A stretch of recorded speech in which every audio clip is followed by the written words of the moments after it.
Duplicate blood ഡ്രസ്സിലൊക്കെ വെച്ചിട്ട് അതുവരെയും കൊണ്ടുവന്നിട്ട് എന്നെ റേപ്പ് ചെയ്തു എന്ന് പറയുന്നത്. പക്ഷേ ആ പെൺകുട്ടീനെ എക്സാമിൻ ചെയ്യുന്ന സമയത്ത് അങ്ങനെ ഒരു റേപ്പേ ഇല്ല. ആ പെൺകുട്ടി വേർജിൻ ആയിരിക്കും. ഒരിക്കലും റേപ്പിൻ്റെ അണ്ടറിലോട്ട് ഒരാൾ മാത്രം വിചാരിച്ചിട്ടല്ല പ്രഗ്നൻ്റ് ആവുന്നത്. ഒരു റേപ്പ് നടന്നാൽ നമ്മൾക്കൊരു ബുദ്ധിമുട്ട് വന്നാലും ഒരിക്കലും നമ്മൾ വർഷങ്ങളോളം കാത്തിരിക്കില്ല. പറഞ്ഞിട്ടും ചെയ്തിട്ടുണ്ട് എങ്കിൽ ഈ പറയുന്ന രാഹുൽ മാങ്കൂട്ടത്തിനെതിരെ അതിനൊരു റേപ്പായിട്ട് നമുക്ക് കൺസിഡർ ചെയ്യാം. അപ്പം ഈ ഒരു കേസിലൊന്നും അങ്ങനെയുള്ള ഒരു കാര്യമില്ല. അതായത് രാഹുൽ മാങ്കൂട്ടത്തിന്റെ വിഷയം നമ്മൾ നേരത്തെ പറഞ്ഞിരുന്നു.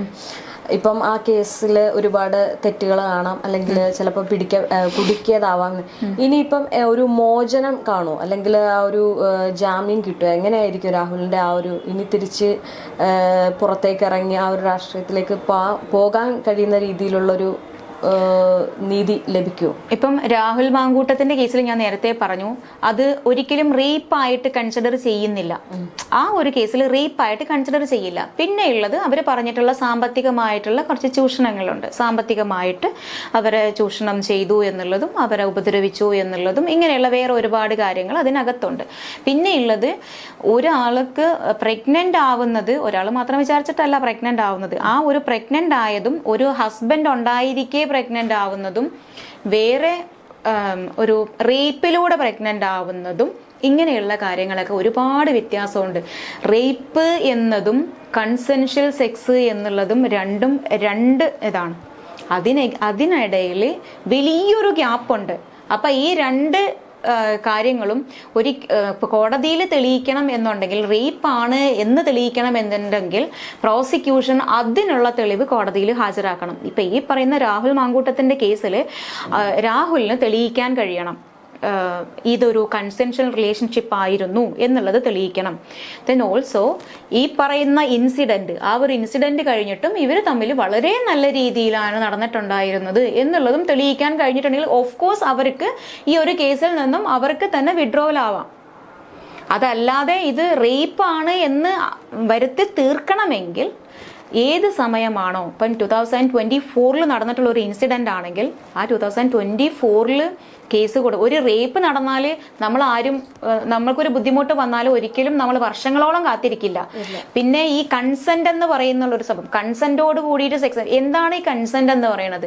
ഇപ്പൊ കൺസെന്റ് എന്ന് പറയുമ്പോൾ നമ്മൾ ഒരു കാര്യം നമ്മളടുത്ത് ചോദിക്കുമ്പം യെസ് ഓക്കെ, ഞാൻ ഓക്കെ ആണ് എന്ന് നമ്മൾ എക്സ്പ്രസ്ലി നമ്മളത് പറയുന്ന ഒരു കാര്യം നമുക്ക് കൺസെന്റ് ആയിട്ട് കൊണ്ടുവരാം. ദെൻ വേറെ ഒരു കാര്യമുള്ളത്, ഇംപ്ലൈഡ്ലി നമ്മൾക്ക് കൺസെന്റ് കൊടുക്കാം. അതായത് ഇപ്പം എൻ്റെ അടുത്ത് ചോദിക്കുന്ന സമയത്ത് ഞാൻ ഒന്നും പറയുന്നില്ല, ആണെന്നും പറയുന്നില്ല, അല്ല എന്നും പറയുന്നില്ല. അപ്പം അല്ല എന്ന് പറയുമ്പം ഇപ്പം വേണ്ട, നോ എന്ന് പറയുന്ന സംഭവം നോയാണ്. ആ നോ പറയുന്നില്ല എന്നുണ്ടെങ്കിൽ അത് ഇംപ്ലൈഡ്ലി കൺസെന്റ് ആയിട്ട് നമുക്ക് കൺസിഡർ ചെയ്യാം കോടതിയിൽ. ഇപ്പം നോ പറയുന്നില്ല, അതൊരു സമ്മതം, മിണ്ടാതിരിക്കുവാണ് എന്നുണ്ടെങ്കിൽ അതിന് നമുക്കൊരു ഇംപ്ലൈഡ്ലി സമ്മതമായിട്ടും നമുക്ക് ഇന്റർപ്രറ്റ് ചെയ്യാൻ പറ്റുന്ന ഒരു കാര്യമാണ്.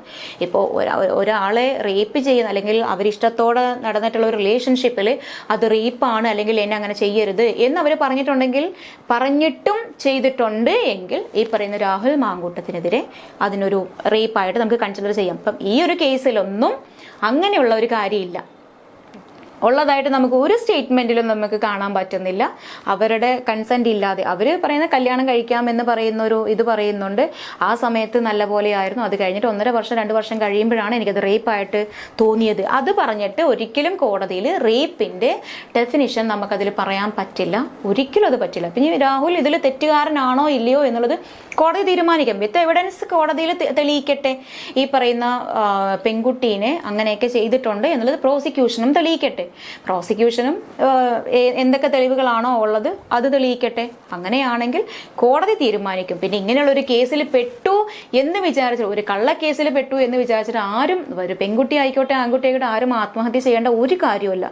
നമ്മുടെ നിയമവ്യവസ്ഥയിൽ നമുക്ക് ഒരാളുടെ പേരിൽ ഒരു എഫ്ഐആർ ഇട്ടു എന്ന് വിചാരിച്ചാൽ അയാൾ തെറ്റുകാരനല്ല.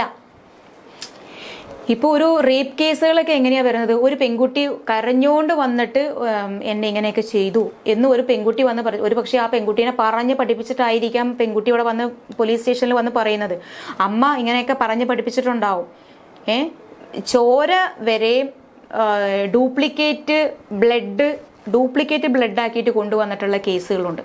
ഡ്യൂപ്ലിക്കേറ്റ് ബ്ലഡ് ഡ്രസ്സിലൊക്കെ വെച്ചിട്ട് അതുവരെയും കൊണ്ടുവന്നിട്ട് എന്നെ റേപ്പ് ചെയ്തു എന്ന് പറയുന്നത്. പക്ഷെ ആ പെൺകുട്ടീനെ എക്സാമിൻ ചെയ്യുന്ന സമയത്ത് അങ്ങനെ ഒരു റേപ്പേ ഇല്ല, ആ പെൺകുട്ടി വേർജിൻ ആയിരിക്കും. അപ്പം അങ്ങനെയുള്ള കേസുകൾ വരെ നമ്മുടെ നാട്ടിൽ ഉണ്ടായിരിക്കുമ്പോൾ വളരെ ഇതായിട്ട് നമ്മൾ അറിഞ്ഞിരിക്കേണ്ട ഒരു കാര്യം, നമ്മളെപ്പോഴും അവെയർ ആയിരിക്കുക. നമ്മളുടെ മേലെ ഒരു ഇത് വന്നു, നമ്മൾ തെറ്റ് ചെയ്തിട്ടില്ലേ, ഒരിക്കലും നമുക്ക് ഇവിടെ നിയമമുണ്ട്, പോലീസുണ്ട്. ഇപ്പം പോലീസാണ് FIR ഇടുന്നത്, പോലീസുകാരെ നമ്മൾ സമ്മതിക്കുന്നില്ല, അത് പോലീസുകാരുടെ ജോലിയാണ്. ഇപ്പം അവർക്ക് ഒരാൾ വന്ന് പറയുമ്പം ഇപ്പം ചില കേസുകളിലൊന്നും വിതൗട്ട് വാറണ്ട് നമുക്ക് ഇപ്പോൾ ഒരു റേപ്പ് കേസ് ആയിക്കോട്ടെ, മർഡർ കേസ് ആയിക്കോട്ടെ, ഇങ്ങനെയൊക്കെയുള്ള കേസിലൊന്നും നമുക്ക് വിതൗട്ട് വാറണ്ട് വേണ്ട, ആളെ പിടിച്ചകത്തിടാം.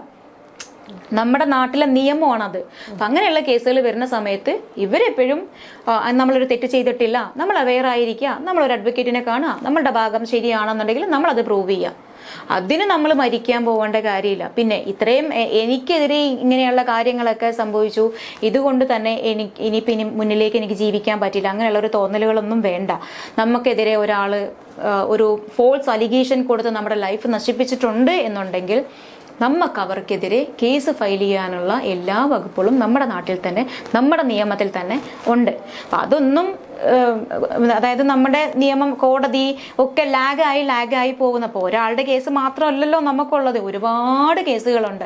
അപ്പം ഈ കേസുകളൊക്കെ നോക്കി വരുമ്പം ലാഗായിട്ട് വരും. അപ്പം അങ്ങനെ ഒരുപാട് സമയം വേണം, കോടതിയിൽ കയറി ഇറങ്ങണം, ഇങ്ങനെയുള്ള ഒരുപാട് ഇതുള്ളത് കൊണ്ടാണ് കുറേ ആൾക്കാർ അതിൻ്റെ പിന്നാലെ പോവാത്തത്. ഒരിക്കലും നമ്മളുടെ മേലെ ചാർത്തിയിട്ടുള്ള ഒരു കേസ്, നമുക്ക് എഗെയിൻസ്റ്റ് വന്നുള്ള ഒരു കേസ് തെറ്റാണെന്നുണ്ടെങ്കിൽ നമുക്കത് പ്രൂവ് ചെയ്യാനായിട്ട് നമുക്ക് ഏതറ്റം വരെയും വേണമെന്നുണ്ടെങ്കിൽ പോവാം. അങ്ങനെ നിയമം നമുക്ക് നിലവിലുണ്ട്. അപ്പം നമ്മൾ ഡീഫമേറ്ററി, നമുക്കൊരാൾ നമ്മളുടെ മേലേക്ക് ഒരാൾ ഒരു FIR ഇട്ടോ, അതിനെതിരെ നമുക്ക് തിരിച്ചും നമുക്ക് അങ്ങോട്ട് കൊടുക്കാനുള്ള എല്ലാ വകുപ്പുകളും നമുക്ക് അവരുടെ കയ്യിൽ നിന്ന് കോമ്പൻസേഷൻ മേടിക്കണമെന്നുണ്ടെങ്കിൽ നമുക്ക് കോമ്പൻസേഷൻ മേടിക്കാം. നമ്മൾ തെറ്റുകാരല്ല എന്നുള്ളതായിരിക്കണം. പിന്നെ കൺസെൻഷ്വൽ സെക്സ് ആണെന്നുണ്ടെങ്കിൽ അത് ഒരിക്കലും റേപ്പിൻ്റെ അണ്ടറിലോട്ട് നമുക്ക് ഇന്ത്യൻ നിയമത്തിൽ നമുക്ക് കൊണ്ടുവരാൻ പറ്റില്ല എന്നുള്ളത് കോടതികൾ തന്നെ വളരെ വ്യക്തമായിട്ട് ആവർത്തിച്ചിട്ട് പറഞ്ഞിട്ടുണ്ട്. അപ്പോൾ ആ ഒരു കാര്യത്തിൽ ഇപ്പം പുരുഷന്മാരായിക്കോട്ടെ, ഇപ്പോൾ സ്ത്രീകൾ തന്നെ ആൺകുട്ടികളെ മിസ്യൂസ് ചെയ്യുന്ന കേസുകളുണ്ടല്ലോ, അങ്ങനെയും വരുന്നുണ്ട്. പിന്നെ ഇപ്പൊ അടുത്തുള്ള ഒരു ഇതെന്ന് പറഞ്ഞാൽ ഈ അതിജീവിതയുടെ പേര് പറയാൻ പാടില്ല, ഇങ്ങനെയുള്ള 1-2 കാര്യങ്ങളൊക്കെ ഇതുണ്ട്. അപ്പൊ അങ്ങനെ പറയുമ്പം അവരുടെ ഐഡന്റിറ്റി നമുക്ക് പുറത്തോട്ട് പബ്ലിക്കലി കൊണ്ടുവന്നിട്ട് അതിനെ പ്രസ് ചെയ്തിട്ട് വേറെ പ്രശ്നങ്ങൾ ഉണ്ടാവരുത് എന്നുള്ളത് കൊണ്ടാണ് അങ്ങനെ പറയുന്നത്. അപ്പോൾ നിയമത്തിൽ എല്ലാ ഇതും ഉള്ളത് കൊണ്ട് അതിൽ ഇപ്പോൾ പറയും പെണ്ണുങ്ങൾക്ക് മാത്രമാണ് നിയമം, പെണ്ണുങ്ങളെ മാത്രം പ്രൊട്ടക്റ്റ് ചെയ്യാണ്, ആണുങ്ങളെ മൊത്തത്തിൽ പിന്നെ ഹരാസ് ചെയ്യാണ്, ഇങ്ങനെയൊന്നുമില്ല. അപ്പോൾ നമ്മൾക്ക് നിയമം അറിഞ്ഞിരിക്കുക എന്നുള്ളത് മാത്രമേ ഉള്ളൂ. വേറെ ആയിരിക്കാം, നമുക്ക് എഗെയിൻസ്റ്റ് കേസ് വന്നോ, നമ്മൾക്കൊരു നിയമം അറിയുന്ന ഒരാളെ നമ്മൾ അപ്രോച്ച് ചെയ്യാം, അവരുടെ അടുത്ത് കാര്യങ്ങൾ പറയാം, അത് നേരെ കോടതിയിൽ നമ്മൾ പ്രൊഡ്യൂസ് ചെയ്യാം. അത്ര മാത്രമേ ഉള്ളൂ. വേറെ ഒന്നും ഇപ്പോൾ ഒരു കാര്യം സംഭവിച്ചു എന്ന് വിചാരിച്ചാൽ നമ്മൾ ഒരിക്കലും ആത്മഹത്യ ചെയ്യേണ്ട കാര്യമില്ല. അത് ആൺകുട്ടി ആയിക്കോട്ടെ പെൺകുട്ടി ആയിക്കോട്ടെ, പെൺകുട്ടികളും ആത്മഹത്യ ചെയ്യുന്നുണ്ട്, ആണുങ്ങളും ആത്മഹത്യ ചെയ്യുന്നുണ്ട്. അപ്പം അതിൻ്റെ ആവശ്യമില്ല. നമ്മൾക്കെതിരെ ഒരു കേസ് വന്നിട്ടുണ്ടെങ്കിൽ അത് സത്യമല്ല എന്നുള്ളത് നമ്മൾക്ക് പൂർണ്ണ വിശ്വാസമാണ്. ഞാൻ പറഞ്ഞില്ലേ, നമുക്ക് നമ്മളുടെ മാത്രമേ അറിയുള്ളൂ, ഓപ്പോസിറ്റ് നിൽക്കുന്ന ആളിനെ നമുക്കറിയോ ഇല്ല. പൂർണ്ണമായിട്ടും നമുക്ക് നമ്മളുടെ മാത്രമേ അറിയുള്ളൂ. അപ്പം നമ്മൾ ശരിയാണ് എന്നുണ്ടെങ്കിൽ നമ്മൾക്ക് കോടതിയെ അപ്രോച്ച് ചെയ്യാം. അത്രേ വേണ്ടുള്ളൂ ഇതിൽ.